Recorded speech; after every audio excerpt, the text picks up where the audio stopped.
What's going on, everybody? Brandon Scoop B. Robinson, senior writer at Heavy.com and the host of Heavy Live with Scoop B. Welcome to everyone who is tuned in on Heavy on Lakers, Heavy on Celtics, Heavy on Bulls, and on Periscope at Scoop B on Twitter via Periscope, as well as on YouTube, Heavy.com. We are everywhere you want to be. And guaranteed to be there even on Sundays. And today is Wednesday, and one guy that probably someone that I've wanted to speak to for a long time is to my right. It's none other than the original AD, Antonio Daniels, NBA champion. What's going on, sir? What's up, brother? Let me correct you. Adrian Dantley is the original AD. I don't count. Okay. You sound like voting when people say I don't count. Yeah, no. With the career that man has had and paved the way for guys like me to come in and play in this league, no, he is the original AD for sure. But I appreciate your thought, though. Did he tell you that he was the original AD? No, he doesn't have to. He doesn't have to. All right, follow up to that. How is Anthony Davis holding up to the name AD?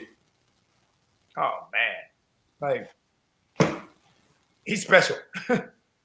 He's special.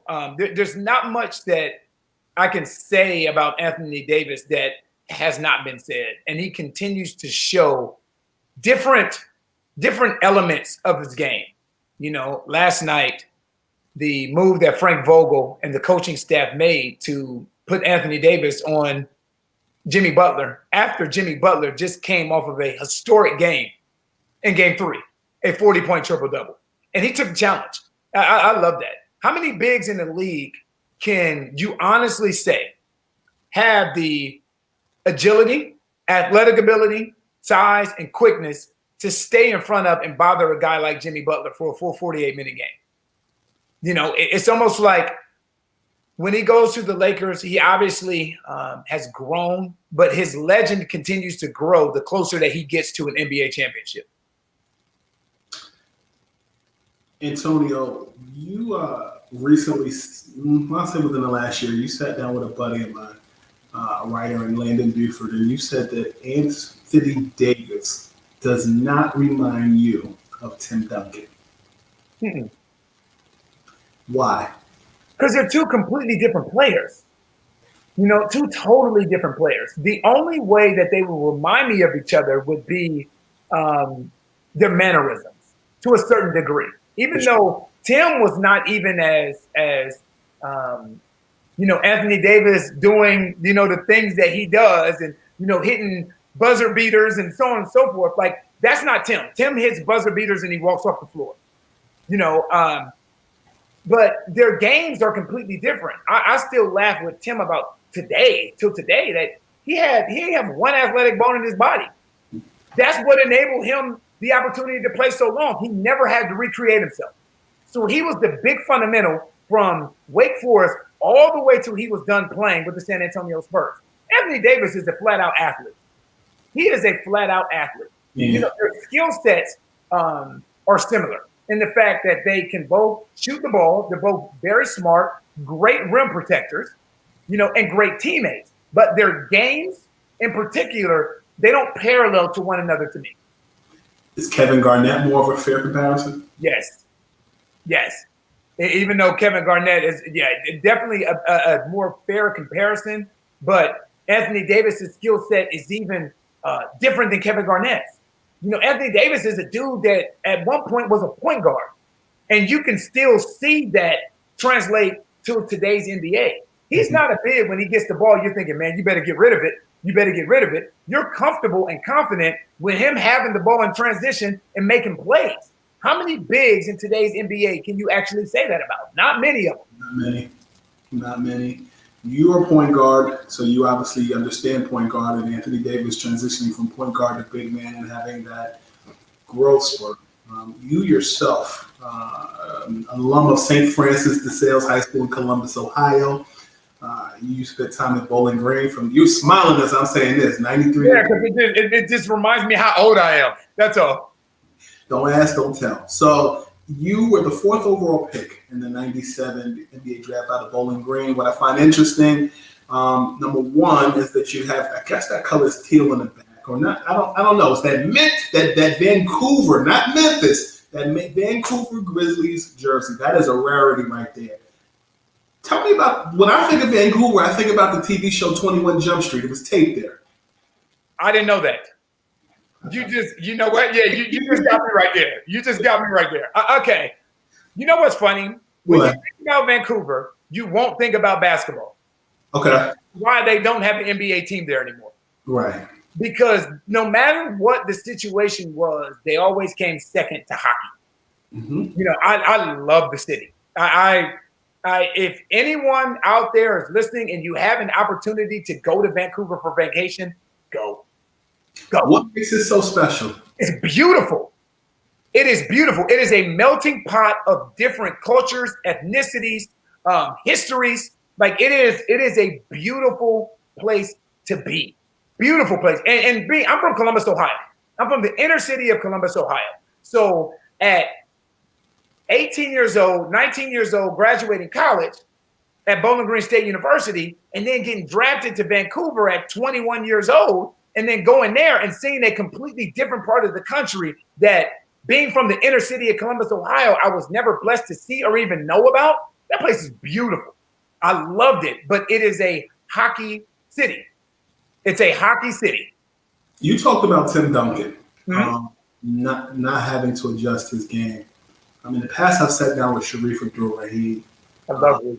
And we've talked about the Slam magazine cover and all that other stuff. But I'm curious, from my perspective, I feel like Sharif adjusted his game. And obviously knee injuries and things of that sort, he had to adjust. But I'm having a hard time. I feel like Sharif was ahead of his time the way he switched. No question. Great point. Between small forward and power forward. What was special about him then, and who does he remind you of now? Man, great question as far as who he reminds me of. I'm going to have to think about that one. What was special about Reef at that time is even at that time, he couldn't be stopped. He really could not be stopped. You know what stopped Reef and what slowed Reef down was his knees. That was it. You know, understand, he didn't have a long college career. I think he was one and done. Mm-hmm. But when I got to Vancouver, he was in his second year in the league at that time. Because when I went to Vancouver, it was their third year. It was Big Country Reeves. They drafted Reef and they drafted me. But when I got to Vancouver, even at that time, and Reef was in his second year in the NBA, his knees weren't holding up. You know, he's icing all of the time. And this is a young man that at the time is 20 years old, 21 years old, if that. But when you put him out there on that floor, his skill set was incredible. His skill set was incredible. Did you like his game better when he fasted or when he didn't have to fast? Did you notice the difference between the two? I didn't know the difference in the two. I didn't. To me, he was a walking bucket. He was. He was a walking bucket at that size. 17, 8. Because remember, the NBA was different then. It's evolved so much now to an analytic-driven NBA, where teams won layups, dunks, threes, and free throws. That's it. That's it. But Reeves, 15 to 17-foot jump shot for a power forward at that time. The option to pick and pop. The option to pick and put the ball on the floor and make a play for himself and his teammates. Like, at that time, in 1997, yeah, Reeves was a problem. Yeah, I look at him like looking back and forward. I feel like he was a combination of KG, Lamar Odom, and Melo mixed with Glenn Robinson at the same time. Damn, you just threw. See, you didn't give me that option. You said, who does he remind you of? You didn't say I can pick 4 or 5 dudes. This interview is about you. I was just giving you my opinion. The floor is still yours. Do you have a comparison? I don't, but I mean, see what you just said, Scoop, is you gave a little bit of a lot of guys, but you know what a lot of those guys have in common is they could score.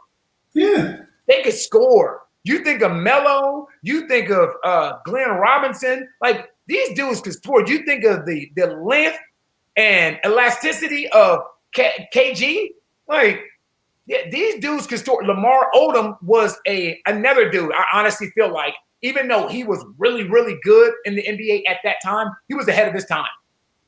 He was ahead of his time. That dude in today's NBA would be almost Luka-like to a certain degree, where you're going to put the ball in his hands and say, we're going to put 4 guys around you whose skill set complement yours. We trust your decision-making ability, and we trust your skill set. Lamar Odom was a point guard. He was a point guard playing the 4 position at that time. He was ahead of his time as well. He was KD's length with LeBron's skill set. Yeah. Not the scorer LeBron was, but lanky, ball handling. He was a matchup. He was a matchup nightmare. Yeah. He was a matchup nightmare because it is just similar to KD. You can't put guys on him, just like Luka. Who do you put on Luka? If you put someone that's bigger, he can really space the floor with his skill set and his ability to create space. You put someone smaller, he can use his size, his girth to create space. So he was another one of those guys like Kevin Durant. Who do you put on Kevin Durant? Who do you put on that guy to make it tough? Ty Lue, I don't know. Right, exactly. You know, and the thing is, the guys who have given Kevin Durant the most problems have been guys that can get under him. Yeah. Chris Paul, those kind of guys. But he still has the ability to just turn and shoot. Too good. It's almost like you're tall. I'm 6'5", you're what, 6'6", 6'7". You know, growing up, you didn't want to have them fights with them guys that were smaller than you. Because you got to punch you in your groin, your stomach, or your knees. Because they got that length versus the guy that's short that can steal the ball. And you can't see it. It's funny. I think of when I was in high school. So I went through a growth spurt in high school. When I went to high school, I was 5'2". 5'2", 120 pounds. When I left high school, I was 6'4", 170 pounds.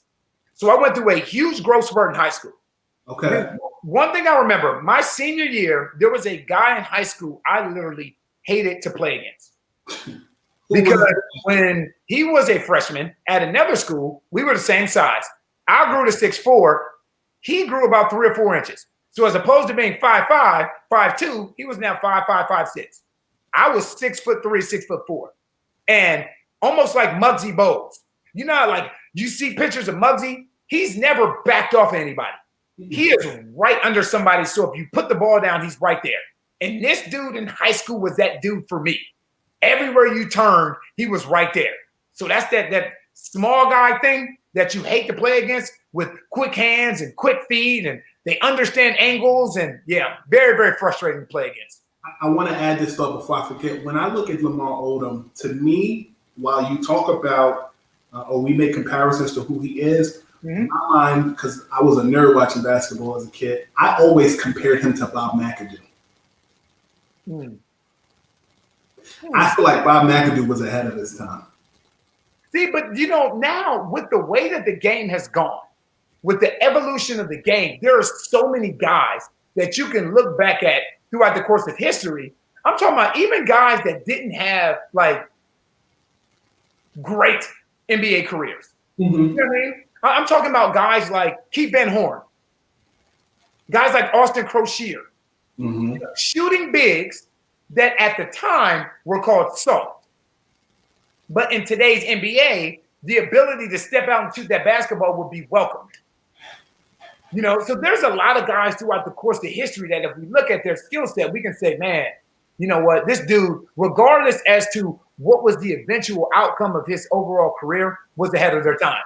When I look at you, you were traded. So we talked about the Vancouver Grizzlies. You were traded. You found your way to the San Antonio Spurs, and you were part of that championship team. The 99-2000 season, that was the lockout short season, correct? Yeah, 1998-99. Okay, thank you. So when I look at you and your skill set, I feel like you are a 6'6" point guard, but to me, just your size, because we were spoiled with the Mark Jacksons, the John Stocktons.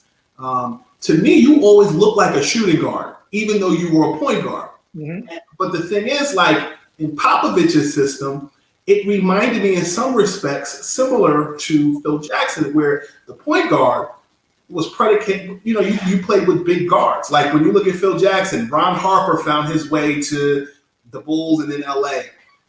How did you have to adjust your game in San Antonio to complement Duncan Robinson? Did you play like a traditional point guard? How did you shift your role if you had to? Well, I tell you honestly, man, I'm gonna tell you the hardest thing for me as a NBA basketball player. Everybody who is drafted, especially in the lottery, and I was blessed to go fourth overall. Everybody who was, drafted high in the lottery dominated in college. You were that dude. You were that dude in college. And again, at the time I played 4 years. I was in the top 10 in scoring and assists. The most difficult thing to carry over from college to the NBA isn't your skill set. It's the confidence in your skill set. That's why when I sit back today and I watch guys like Tyler Hero, the thing I respect about him so much is he has carried that swagger and confidence over from Kentucky to Miami. That's hard to do. That is hard to do. And if, as confident as I was at Bowling Green State University under Jim Larineda, if I could have carried that same confidence over to Vancouver and then take that same confidence to San Antonio, my career trajectory of my career may be completely different. Mm-hmm. But it's hard to do that. And then when you're used to being that guy, the ball's in your hand down the stretch in college. You make the decisions. You make the plays. The outcome of the game is on your shoulders. And then you go to a situation where you are more of a role player, as opposed to playing 36 to the 40 minutes in college in a 48-minute NBA game.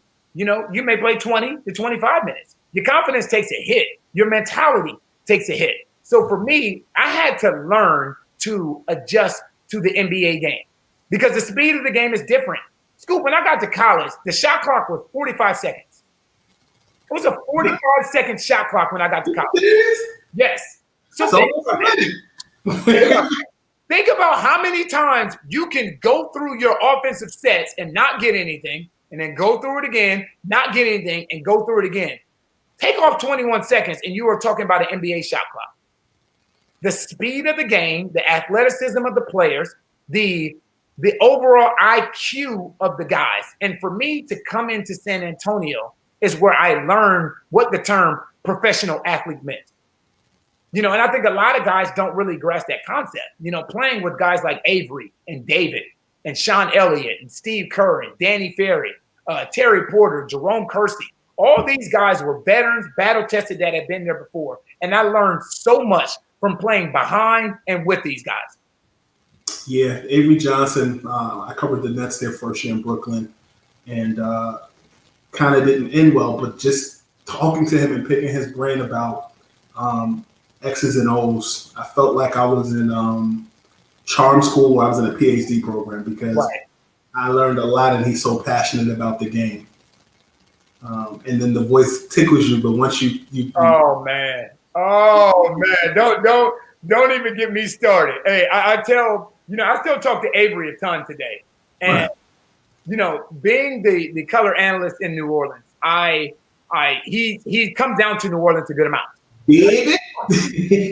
So this year we were playing the Cleveland Cavaliers. Colin Sexton, who will play for Avery at the University of Alabama. Mm-hmm.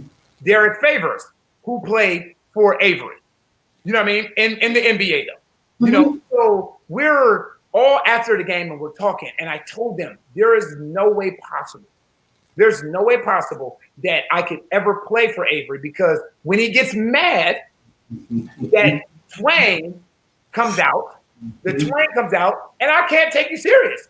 I'm sorry. Even as a teammate of Avery's, I was in the locker room with Avery, and I have seen Avery blow up and just have steam coming out of his ears. And I'm there in tears. I am in tears. Like, he has the best accent matched with the personality of anyone. Mm-hmm.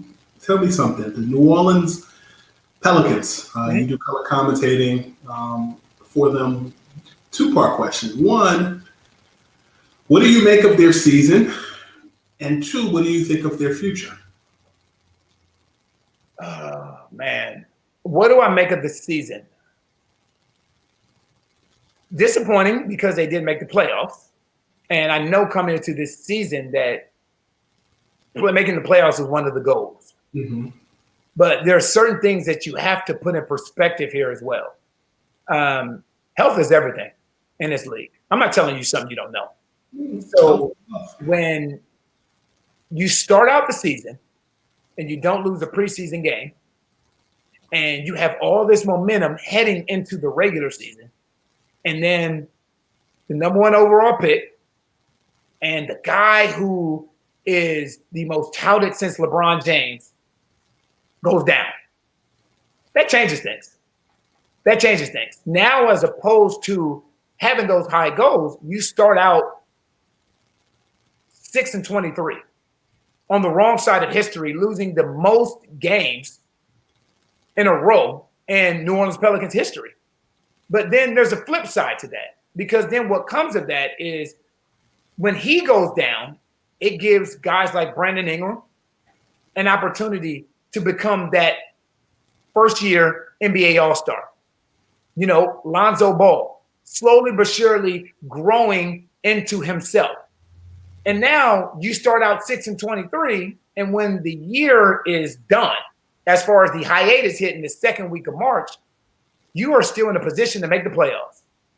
So then even when you return from the hiatus into the bubble, my thought process coming into that bubble was the New Orleans Pelicans are going to get to that 9th or 8th spot and still have an opportunity to make the playoffs. Mm-hmm. So as disappointing as it was to start, to see this team kind of pick up and get to where they got to says a lot about the resiliency of this team. That was this year. You can't take away not making the playoffs and the way that guys played in the bubble, the way the team played in the bubble, the disappointment that came with that. The future is something else, though. The future is something else to look at, you know, as far as having 8 guys under the age of 25, you know, Brandon, B.I., Zion, Zoe, whose skill set complements those two so well, you know, Jackson Hayes, and not just that, you have future assets. So you have draft picks moving forward to build with as well. Do you look at the Pelicans and say to yourself, I guess, do you have a coach in your opinion, your personal opinion in mind, who would fit that growth process? That's hard, man, because it's with such a young team, player development is obviously so incredibly important. And it's not just a young team, it's a team that's going to get younger with the assets that David Griffin was able to acquire in the Anthony Davis deal. Mm-hmm. So when you start talking about drafting this year and having a first-round draft pick and I believe 2 second-round draft picks, the team is not going to get that much older. You know, there's obviously different things that you can do with trades or be a free agency, but the team is going to get younger. And I think one of the most important things, obviously, is accountability. That's incredibly important when you're dealing with a younger team. And also player development. Because the future of this team is going to be on guys taking that quote-unquote next step. Right. B.I. took that next step from L.A. to this year. You're going to need Zion to take that next step. You're going to need Lonzo Ball to take that next step. Jackson Hayes, Nickeil Alexander-Walker. So player development. And I think whoever this next coach is, that has to be high on his list. Chris Finch is a guy whose name has been tossed around a lot as a potential coach. Houston has been tossed around a lot. What do people, you look at certain names that are not household names, like Mike D'Antoni, what even Sam. But like David Vanderpool is another name that sticks out. But from a perspective of like Chris Finch, what should people know about him that they don't know? Well, the thing is, he's an offensive mastermind. You know, that's the thing. Like he was the offensive coach for the New Orleans Pelicans.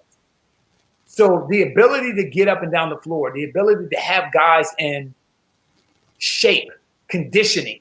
And I tell you the biggest thing with Chris, Coach Finch, that guys don't understand and fans don't understand the importance. He already has a rapport and a relationship with the players. That means something. You know, as an assistant coach, there are guys that you get attached to. There are guys that you talk to. Before the game, you're sitting down and you're watching film with BI, or you're watching film with Zion, or you're breaking down film with Zoe. That carries weight because with that rapport, with that relationship comes trust. So him being here for a while now under Coach Gentry, he's had an opportunity to kind of have a little head start, so to speak, because he has a rapport and a relationship with these players that other coaches won't have. I was texting with Stephon Marbury recently, and one of the things that he said we both touched and agreed on, as they say in the church, is we were talking about Andre Miller, Drew Holiday, and Terrell Brandon, and about how underrated they are. Yep.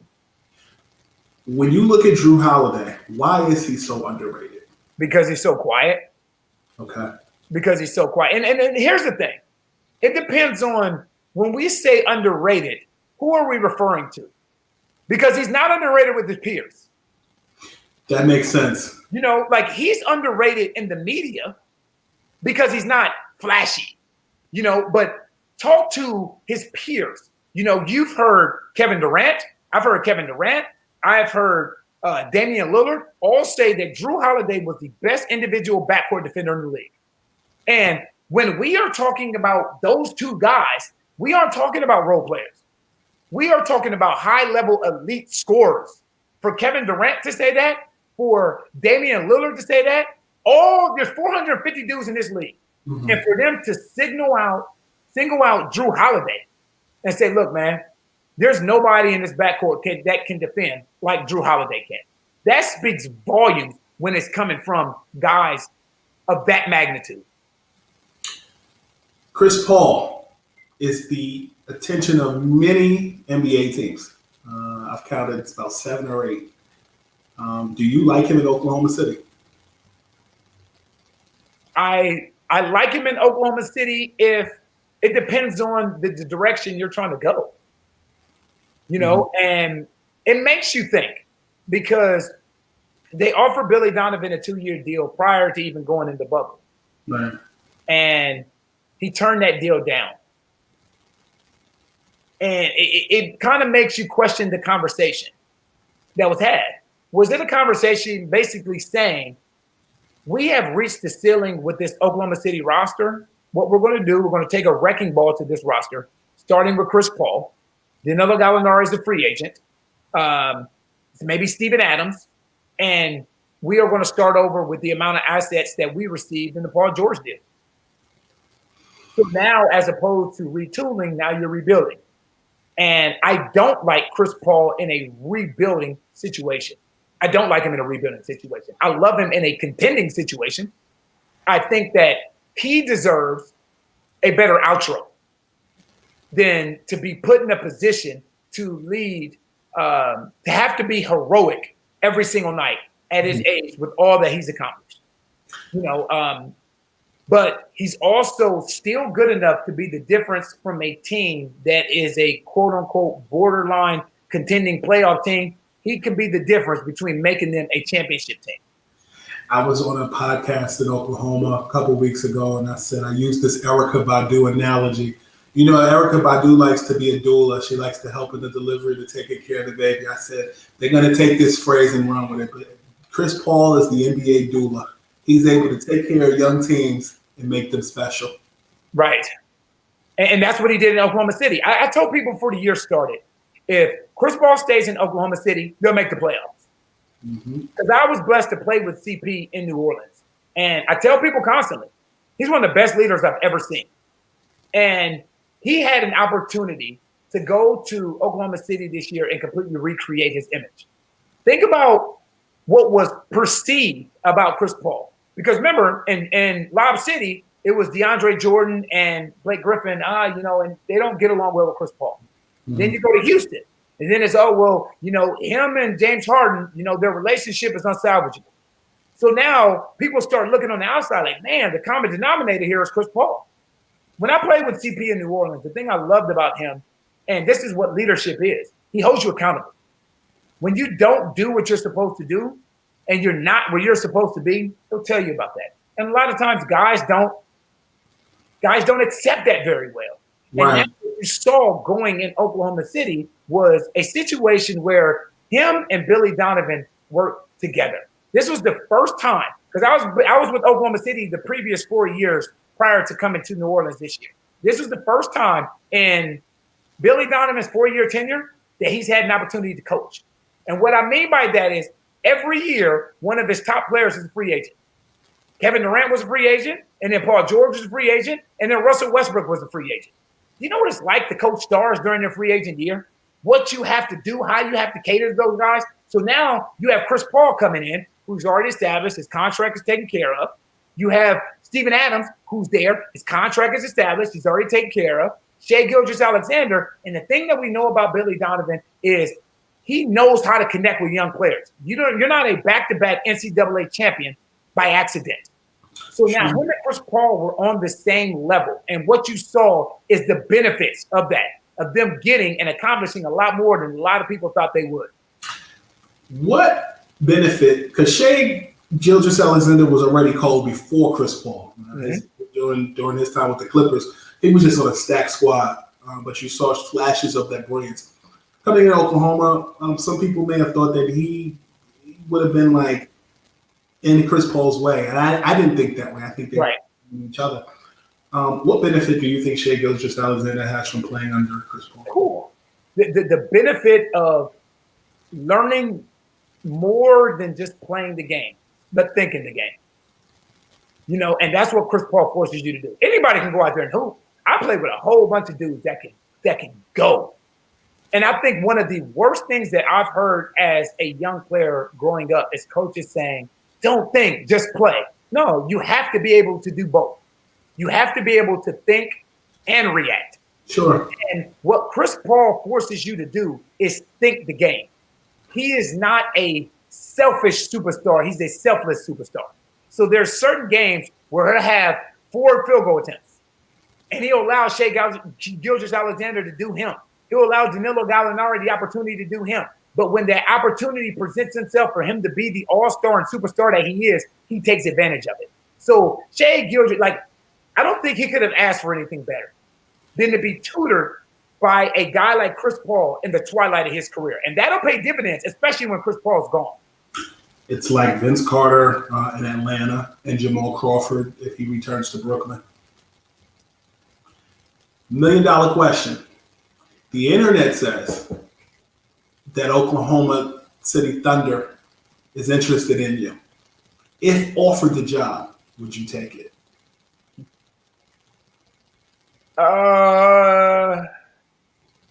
The thing is, I love to coach. I've had my own basketball camp for 20 years. I love teaching the game of basketball. And I literally, and I can't say this enough and with enough passion behind it. I love the fan base in Oklahoma City. I do. When I retired, my first team affiliated job was with the Oklahoma City Thunder. Obviously, I've had radio shows and so on and so forth, but my first team affiliated job was with the Oklahoma City Thunder. And that fan base is so invested.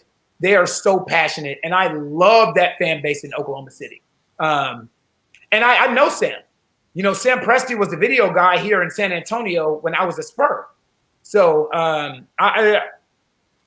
of course, would I seriously think about it? Of course I would. That would be a fool to sit there and say, no, if I was offered a head coaching position after never having any coaching experience at the NBA level, I would turn it down. No, I would love the opportunity. I would love the opportunity to prove myself as a head coach, to take what I've learned from Jim Larinaga and Greg Popovich and Nate McMillan, and Byron Scott, and all the coaches that Doug Collins, all the coaches that I was blessed to play under that have impacted my life, and now have the opportunity to build my own culture and to think what that would look like.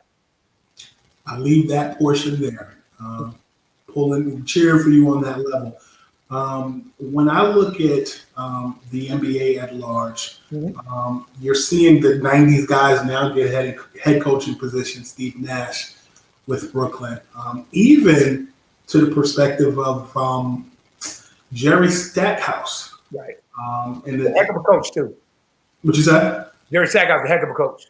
Just missed that opportunity because of Nick Nurse, but at the same time, I remember sitting down with Stack, and one of the things he shared with me, and it sounded just like you. He said that his biggest coaching influences, Dean Smith, Greg Popovich, Don Nelson, and I think Avery Johnson as well, but also Carlisle. So when I hear you pay homage in that regard, it's a sign that, number one, I'm getting old, but number two, you guys are now in a position where you're becoming front office guys and you're becoming head coaches, and I think it's pretty cool.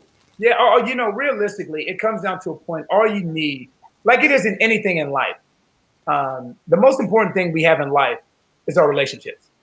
Whether horizontal or vertical, the most important thing that we have in life is relationships. But relationships also come down to someone taking a chance on you. Okay, well, tell me your defensive philosophy. Tell me your offensive philosophy. If you could build a culture, what would that culture look like? And being able to articulate that well enough to a decision maker to say, you know what, this guy's worth taking that shot on. So and there are a lot of guys that, you look at guys like Chauncey. It's a matter of time. It's a matter of time before Chauncey Billups is roaming the sidelines as an NBA head coach. Jerry Stackhouse, a matter of time before he's roaming the sidelines as an NBA head coach. And there are guys out there that have done and served their time. You think of guys like Sam Cassell, Darvin Ham.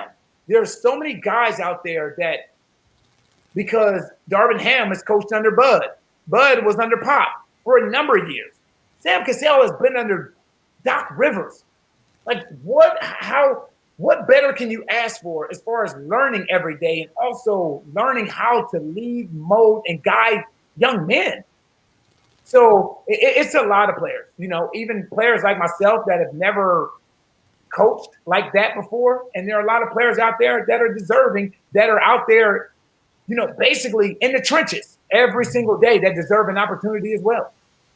Tell me something. You played for the Seattle Sonics from 2003 to 2005. Mm-hmm. So I'm guessing at some point you and Ray Allen crossed paths in Seattle. Oh, yeah. Yeah, Ray, my boy. Do you miss Seattle basketball, Sonics basketball, and do they deserve another team? I do. Yes. Yes and yes. I miss it. And yes, they deserve a team. That is a sports city. With all due respect to Vancouver, which is something that we touched on a half hour ago, Vancouver is a hockey city. Yeah. It's a hockey city. I won't say it's a sports city. It's a hockey city. Right. Seattle is a sports city. And they have history there. The Sonics have a long storied history prior to leaving to Oklahoma City. You can go way back, Freddie Brown, back Jack Sigma, obviously Gary Payton and the Rain Man and Nate McMillan and all the Deadly Shrimp, like those guys. So, and those fans were amazing. You look at, you even look at the Seahawks fans. That is a sports city. And I will say, if there is and I'm not saying that what the NBA should do is take a respective city from somewhere now and replace it. I don't care if you add them. What I'm saying is the Seattle Sonics deserve to be in the NBA. I'm not saying that someone, you got to take a team from here. No, I don't even care if you have to add it. And the NBA has 31 teams. Or if you add a team there and add a team in Vegas and it's 32 teams. But the Seattle Supersonics deserve a basketball team. Antonio, I got to ask this question. So I was in college in Philly when this happened. Mm-hmm. The Allen Iverson double cross slip and fall. Mm-hmm. If Instagram existed then, what would your mentions look like? Oh, the same thing they look like now when it comes up and says 10 years ago this happened or 11 years ago that happened. It's wild because I tell people all the time. People ask me all the time, who are the toughest guys that you ever had to guard? And one of them was Allen Iverson. And the other guy was somebody you mentioned earlier, Stephon Marbury. Mm-hmm. Those to me were the two. And I played against Michael. I played against Kobe. I played against those guys. But TV does not give guys justice. It does not do guys, so I tell people, when you see LeBron James on TV and you think, oh, well, you know what? Yeah, he's big and he's explosive. If you only knew. If you only knew how big, how strong, and how explosive LeBron James is to play against. Mm-hmm. I'm not talking about how he looks on television. I'm talking about in real life. Shaquille O'Neal. There's three guys I always say TV does not give guys the justice they deserve. One is LeBron James. Two is Shaquille O'Neal. That dude was so freaking dominant. People don't grasp the concept. Shaq is big as hell, like deceptively big. Right. And people don't get it because that same guy that's lovable and laughable that you see on NBA on TNT was a monster. That dude was a monster. Yeah. And the third guy was Allen Iverson. That dude was faster with the ball than most guys are without it. Mm-hmm. You ever like talk with somebody about basketball and they say something like, oh, man, I do this to you. And they do something crazy with the ball. And you say like, man, you can't do that in real life. No. Allen Iverson was that guy. Mm-hmm. And as much as when those mentions come through and like people say, oh, well, you got this and you got that, I will constantly, if you are blessed to play in this league long enough and you are playing against the world's best night in and night out, getting embarrassed comes with the territory. It's going to happen. Yeah, it's going to happen. And getting embarrassed means getting crossed, getting dropped, getting dunked on, getting your shot blocked to the 50th row. If you are blessed to play in this league long enough with athletes that are this good, this fast, this explosive, this smart, this agile, getting embarrassed comes with the territory. But it goes both ways because you will get embarrassed, but then you'll also have the opportunity to embarrass others along the way. Mm-hmm. No, that's real. I asked you about Ray Allen and I wanted to, or Seattle at large.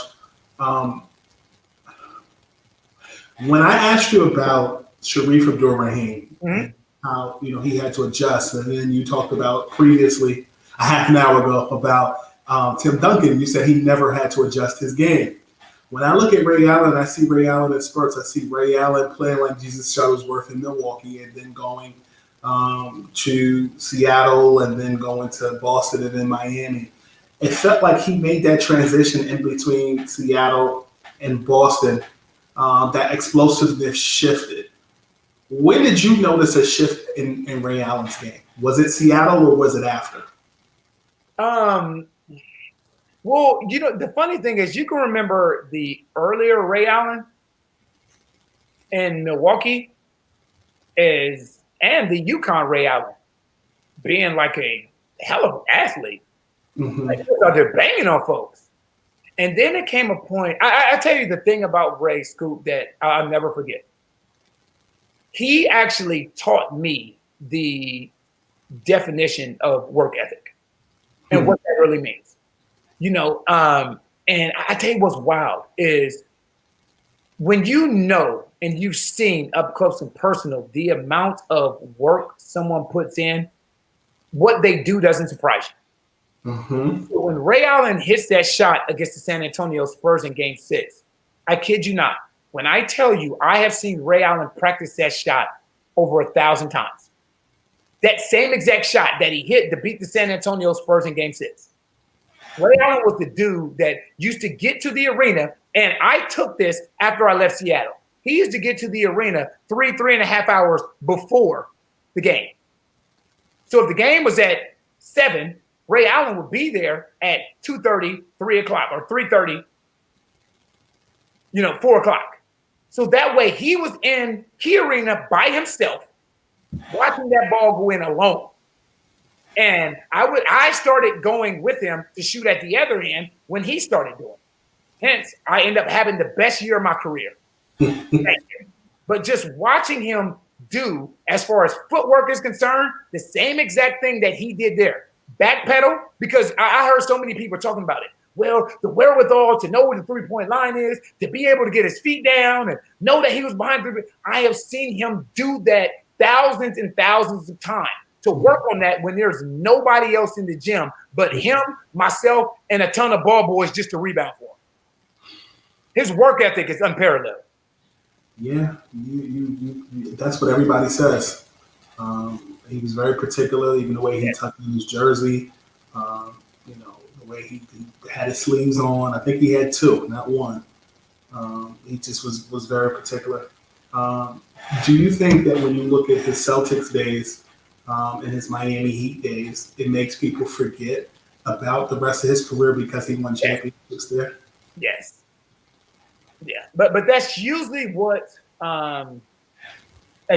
championships do. Mm-hmm. Because now that thrusts you into a completely different category where now the focus is on your championship as opposed to just your resume. Sure. Prior to winning a championship, people talk about, okay, how many All-Star games do you have?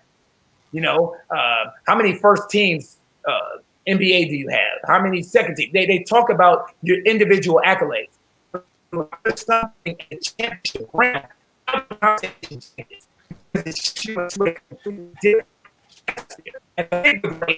people forget who he was in Milwaukee. People forget sometimes who he was in Seattle. It's almost like Ray Allen's career started when he went to Boston and won a championship, and then went to Miami and won a championship there. No, Ray was a beast throughout from day one in the NBA to the day that he walked away. But the difference is from day one to the time that he won a championship, the talk was about him individually. And from that point, from the time he won a championship 1 to championship 2, it became more about his leadership as opposed to just his skill set. Couple more questions. Number one, you are on Sirius XM, NBA radio. Do you prefer radio better than TV? How do you prepare for both? Oh man, what a difference. The thing about TV is you always have to be on. Yes. I am a big facial expression guy. No. Yeah. So when I'm on TV, I have to be cognizant of that. Somebody says something crazy and you're like, dude, you crazy. On the radio, it doesn't matter. I can sit there on the radio. My personality and my work ethic are going to follow me wherever I go. So I will always be prepared. Whether TV or radio. But radio, I can sit there and do my Sirius XM show and sweats. I don't got to get dolled up. I don't have to have a suit on. None of that stuff. I can sit there in sweats and, be just as passionate, be just as energetic. TV is different. TV, you got to be mic'd up. You got to be ready to go. I got to wipe off the sweat spots and all of these different things that, I'm talking about. All of these different things that are happening. So the preparation for both is the same, but actually doing, I'm gonna be me. That's the one thing I learned about media. Like, I'm gonna be me. Some people will like it, some people won't, but it's hard work trying to be somebody else. Where do the Celtics need to improve in the offseason to prepare for next year?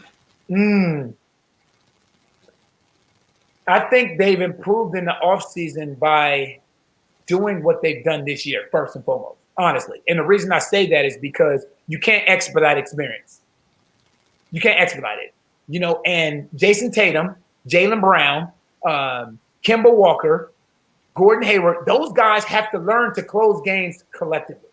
They have to learn that. And they have to learn to play in big-time games like they did this year. They're going to be better again next year. They'll be right back again next year. And it's easy to say, like, well, they could get this and they can get that. That's easier said than done. Again, those guys have to continue to progress like they've been doing. Jason Tatum, now he's on a star radar. He's on that star radar. His responsibility and his reputation have grown. Now you expect more out of him. Where will Zach LaVine and the Bulls benefit from Billy Donovan? I think the biggest thing with them is they are getting a coach that is accustomed to connecting to young players. That is a young, inexperienced team. So it does no good to bring in a coach that is set in his ways. This is how it's going to be and going to drop the hammer. No, Billy Donovan, again, is a back-to-back NCAA champion. There's a reason. You heard Joakim Noah say before, you know what, like, that's the best coach I've ever had. That says something. When a player says something like that about a coach, that means we had a connection. And when you have guys like Kobe White and Lauri Markkanen and Zach LaVine and Wendell Carter Jr., and they're going to get younger, you need a coach that can connect to these guys, that make them believe in themselves, that can instill in confidence in these young guys and mold them. Billy Donovan was a perfect hire for the Chicago Bulls, in my opinion. Will Kevin Durant, Kyrie Irving, and the Nets be able to adjust to playing alongside each other right away? Okay, give me the definition of right away. Let me rephrase my question. Okay. Will Kevin Durant and Kyrie Irving, will it be an adjustment period to playing alongside each other? Yes. I think there's always an adjustment period when you have stars of that magnitude and they team up. I mean, you know, it's easy to say when we're in the locker room together, man, we're going to love playing together. Like, this is going to be awesome. There's always an adjustment period. Russell Westbrook and James Harden, they had a relationship that stemmed way back prior to the NBA. You know, being in Oklahoma City the last 4 years, the one guy after the game that I saw Russell Westbrook always seek out and hug and give dap to was James Harden. Everybody else, he's gone. So they had a relationship prior to this year, and there was an adjustment period for them. So you best believe when you have a Kyrie Irving that's used to being that guy and a Kevin Durant that's used to being that guy, there's always an adjustment period that's going to come with two guys that are that good, I'll say. The last part of my sermon, I had my intro, 3 points, conclusion, and now we're going into the benediction. Okay. Is what's next for you? You know what I always answer to that, honest Scoop? I honestly feel like the Lord would not send me somewhere that he has not qualified me to succeed. Sure. He's equipped me. He's equipped me with all I need. I'm just waiting on him to open the door. And when he's opened the door, I'll be prepared. Whatever that door looks like. I have no idea. You know, scripture says, you know what, we can have our plans, but God determines our steps. So my plans realistically don't matter. Whatever he has in store for me, I'm ready for it. And I know he has equipped me to succeed, whatever that looks like. Order my steps. That's it, man. Here's the good news. You're off the hot seat. I appreciate you, brother. This wasn't hot seat, man. This is all fun, man. Yes, this sir. is all fun. Anytime you need me, I'm back for you, brother. You already know, man. Good to talk to you. You too, brother. All right, man. Be safe out there. Man, you too. Sir. Antonio Daniels. Heavy Live with Scoop Bean.